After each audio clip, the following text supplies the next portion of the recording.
Halo semuanya.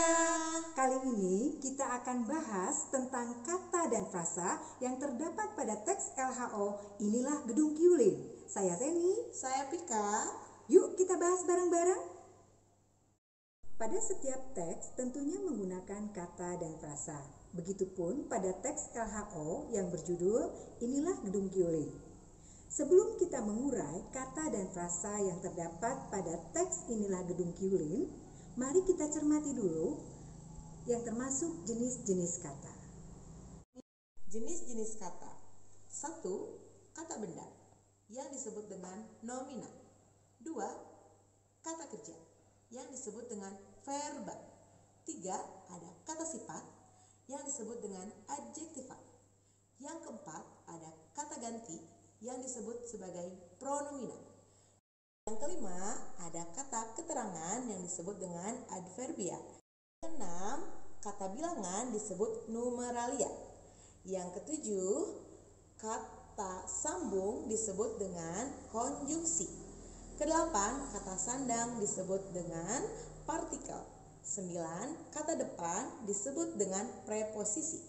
Dan yang ke-10 yaitu kata seru atau interjeksi. Nah, sekarang mari kita urai jenis kata benda dan kata kerja yang digunakan pada teks LHO Inilah Gedung Kyulin. Ibu akan ambil contoh dari paragraf pertama. Tentunya tidak akan semua kata disebutkan ya, yang mewakilinya saja. Inilah contoh kata benda yang ada pada teks LHO yang berjudul Inilah Gedung Kyulin. Ada gedung, sekolah, lembaga, suasana, dan lain-lain. Sedangkan kata kerja atau verba yang terdapat pada teks LHO Inilah Gedung Kyulin adalah mengandung, diberi, dan lain-lain. Berikutnya, gabungan kata-kata tersebut ada yang membentuk frasa. Apa itu frasa? Frasa adalah gabungan kata yang memiliki makna dan apabila ada dalam sebuah kalimat, maka dia akan menduduki satu pola kalimat atau satu fungsi. Apakah dia sebagai subjek, predikat, objek, keterangan, atau pelengkap. Atau frasa nomina yang terdapat pada paragraf pertama teks LHO yang berjudul Inilah Gedung Kyulin, yaitu gedung sekolah dan suasana lingkungan. Selanjutnya yaitu frasa verba.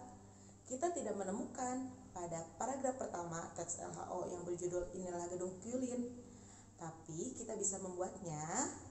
Contoh kata diberi digabungkan dengan kata tidak menjadi frasa tidak diberi. Selanjutnya, contoh lainnya yaitu bernama digabungkan dengan kata tidak menjadi frasa tidak bernama. Anak, itulah tadi contoh frasa verba dan frasa nomina yang kita bisa ambil dari teks Inilah Gedung Kyulin. Memang kita hanya bisa menemukan dua frasa saja, yaitu frasa nomina dan frasa verba. Apa itu frasa nomina? Frasa nomina adalah frasa yang intinya kata benda. Frasa verba, frasa yang intinya kata kerja. Anak-anak, itulah tadi pembahasan kata dan frasa yang terdapat pada teks LHO Inilah Gedung Kyulin. Sampai jumpa di pembahasan